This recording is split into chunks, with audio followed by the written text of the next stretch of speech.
मुंबई शहर, जहाँ पे सभी लोग अपने सपने लेके आते हैं लेकिन उनमें से कुछ सपने सच नहीं बन पाते।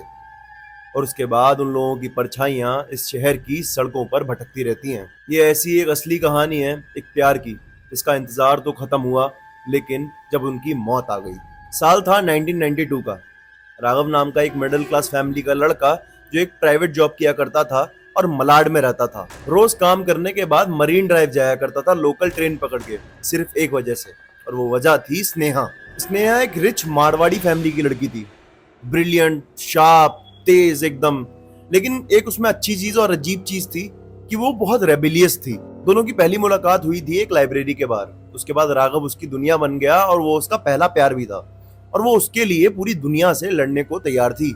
लेकिन स्नेहा के माँ बाप इस रिश्ते के बिल्कुल खिलाफ थे। मरीन ड्राइव पे एक बेंच है, चौपाटी के थोड़ा आगे, जो उनके प्यार का अड्डा हुआ करता था, जहाँ पे वो दोनों 6:30 के करीब बैठा करते थे, समुद्र को देखा करते थे और अपने प्यार के सपने सजाया करते थे। एक दिन स्नेहा ने राघव से रैंडमली कहा कि अगर मेरी तुमसे शादी नहीं होती तो मैं तुम्हारे बिना जी नहीं पाऊंगी। तो उसी पे रिप्लाई करते हुए राघव ने कहा कि अगर मेरी तुमसे शादी नहीं हुई, हम दोनों कभी एक नहीं हुए, तो मैं किसी का भी नहीं होऊंगा, ना तो इस दुनिया में ना ही उस दुनिया में। एक दिन स्नेहा जब घर पहुंची, उसके बाद उसे राघव कभी नहीं मिला। राघव उसी मरीन ड्राइव वाली बेंच पे 3 दिन तक लगातार स्नेहा की फोटो को अपने सीने से लगाए बैठा रहा। फिर एक दिन उसे खबर मिली कि स्नेहा के पेरेंट्स ने उसकी जबरदस्ती शादी करा दिया उसको राजस्थान ले जाकर। ये खबर उसे चौथे दिन मिली। वो पूरी तरह टूट गया और उसने उसी समुद्र में कूद के अपनी जान दे दी और राघव इस दुनिया से चला गया। लेकिन वहां पे उसी बेंच पे जहां वो बैठा करते थे, एक चिट्ठी मिली जिसमें लिखा था कि अगर स्नेहा मेरी नहीं हो सकी तो मैं भी किसी का नहीं होऊंगा। साल था 1993 का। मुंबई में मानसून का मौसम था और रात के करीब 2:15 हो रहे थे। दो हवलदार काम्बले और अरुण मरीन ड्राइव पे पेट्रोलिंग कर रहे थे। तभी उन्होंने देखा एक कपल बेंच पे बैठा हुआ है।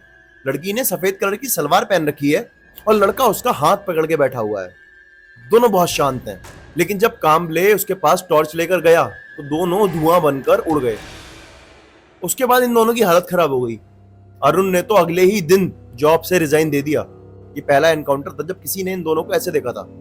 उसके बाद 2021 में एक प्रिया नाम की लड़की को वो दिखाई दी है। प्रिया एक दिल्ली की लड़की थी जो मुंबई आके पढ़ रही थी। उसे वीडियो बनाने का बहुत शौक था, नए नए प्लेसेस पे जाना बहुत पसंद था। तो एक रात उसने सोचा क्यों ना मैं मरीन ड्राइव एक्सप्लोर करती हूँ। रात में उसने अपना कैमरा उठाया और वो वीडियो बनाने के लिए मरीन ड्राइव पे कैमरा ऑन करके निकल गई। और ये बात भी मॉनसून 2021 जुलाई की है, जब दूसरी बार इन दोनों को किसी ने देखा था। उसने करीब रात के 1:45 पे अपना कैमरा चलाना शुरू किया और वो उसी चौपाटी वाली बेंच के आसपास थी। और प्रिया के पास गोप्रो था, नाइट विजन वाला। लेकिन शायद किसी ने उसको राघव और स्नेहा की कहानी बता दी थी। तो उसका गोल मरीन ड्राइव घूमना नहीं था, उसका गोल था कि उन दोनों को जाके देखना। वो मरीन ड्राइव पे अपना कैमरा ऑन करती है और बोलती है, देखो अब मैं कैमरा ऑन कर चुकी हूँ, मैं मरीन ड्राइव पे हूँ, रात के 1:50 हो रहे हैं और मैं उसी बेंच के पास हूँ। और उसी बेंच पे वो अपना फोन ट्राइपॉड पे लगा देती है और 10 मिनट का एक टाइम लैप्स से ऑन कर देती है। पहले तो सब कुछ नॉर्मल था, फिर सडनली उसको महसूस हुआ कि उसके पास से कोई गुजरा। एक हल्का ठंडी हवा का झोंका और कैमरे में एक आवाज कैप्चर हुई, स्नेहा। उसने अपने कैमरे को तुरंत ट्राइपॉड से उतारा, उसकी रिकॉर्डिंग चेक करी। उसकी रिकॉर्डिंग में उसको स्नेहा नाम की आवाज साफ सुनाई दे रही थी। लेकिन उसको उस रिकॉर्डिंग में एक और चीज दिखी, एक व्हाइट कलर की अजीब सी शैडो उस बेंच के पास, जो बिल्कुल भी हिल नहीं रही थी। फिर वो बहुत ज्यादा घबरा गई जैसे ही उसने उस शैडो को देखा। उसने रिकॉर्डिंग बंद कर दी, लेकिन पता नहीं अचानक से उसके हाथ लगने से पता नहीं कैसे उसका कैमरा चालू रह गया। 2:03 पे कैम ने रिकॉर्डिंग शुरू करी। एक लड़का और एक लड़की एक बेंच पे बैठे हुए हैं। लड़की के बाल काफी गीले लगते हैं, जैसे अभी अभी बारिश में से होके आई हो। लड़का कुछ बोल रहा है लेकिन आवाज रिकॉर्ड नहीं हो पा रही, जैसे किसी ने उस वीडियो को म्यूट कर दिया हो। लिप्स तो मूव कर रहे थे लेकिन किसी भी तरीके की कोई भी साउंड नहीं थी। लेकिन उसमें एक अजीब चीज थी कि लड़की के पैर जमीन से थोड़ा ऊपर थे। उसके बाद प्रिया का कैमरा फ्रीज हो गया, एक अजीब सा ग्लिच आया और स्क्रीन पे लाइन बन के आने लगी और कैमरा बंद हो गया। उसने अपने फोन को निकाला, फोन की टॉर्च लाइट को जलाया। उसने फिर उसके बाद बेंच पे देखना शुरू करा कि बेंच पे क्या है। तो वहां पे सिर्फ एक गीला दुपट्टा हवा में उड़ रहा था। प्रिया ने वहां से भागने की कोशिश करी, लेकिन उसका ट्राइपॉड किसी ने पीछे से पकड़ लिया था। लेकिन जब उसने पलट के देखा तो वहां पे कोई भी नहीं था। लेकिन जैसे तैसे वो वहां से निकल गई। जब वो घर पहुंची, उसने अपने कैमरे के अंदर से अपना मेमोरी कार्ड निकाला, लैपटॉप में लगाया, फुटेज को ऑन करा, तो उसने देखा कि उसके ट्राइपॉड को एक अजीब से हाथ ने पकड़ रखा है। लेकिन उस हाथ का किसी भी इंसान की बॉडी से कोई कनेक्शन ही नहीं था। और वो जो दुपट्टा था वो उसके बैग में निकला। गीला, और उसमें एक स्मेल आ रही थी अजीब सी समुद्र की। एक ऐसा ही इंसिडेंट और हुआ 2022 में रफीक भाई के साथ में, जो एक कैब ड्राइवर थे। उन्होंने बताया कि रात में घर जाते वक्त उनको एक कस्टमर मिल गया मरीन ड्राइव पे। तो उन्होंने उनको अपनी गाड़ी में बिठा लिया कि मैं इसको छोड़ देता हूँ, जहां जाना है कुछ पैसे कमा लूंगा। रात के करीब 3 बजे थे। उस कस्टमर ने ड्राइवर रफीक भाई से पता है क्या कहा, कि मुझको स्नेहा के घर जाना है। वो लड़का एक ओल्ड स्टाइल इंडियन कुर्ते में था।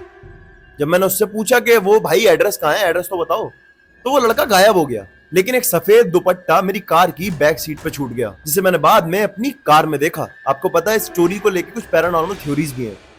लोग कहते हैं कि 6:30 बजे करीब आपको वहां पे एक कपल बैठा हुआ मिलेगा। उनके चेहरे पे आपको मुस्कान दिखेगी, लेकिन जैसे ही वो आपको देखेंगे एक पल में वो मुस्कान हवा में गायब हो जाएगी, और अगले ही पल जैसे ही आपकी पलक झपकेगी वो भी आपके सामने से गायब हो जाएंगे। और मरीन ड्राइव पे काम करने वाले कुछ वॉचमैन का कहना यह है कि वो कपल हमसे बात करता है, हमको हार्म नहीं करता, लेकिन हम उनसे बात पता है कैसे करते हैं, उनकी आवाज सिर्फ रिकॉर्डर में रिकॉर्ड होती है। हम नॉर्मली उनकी आवाज सुन ही नहीं सकते।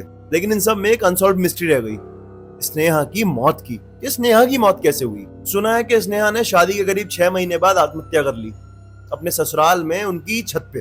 किसी को खबर नहीं दी गई, इस केस को छुपाया गया।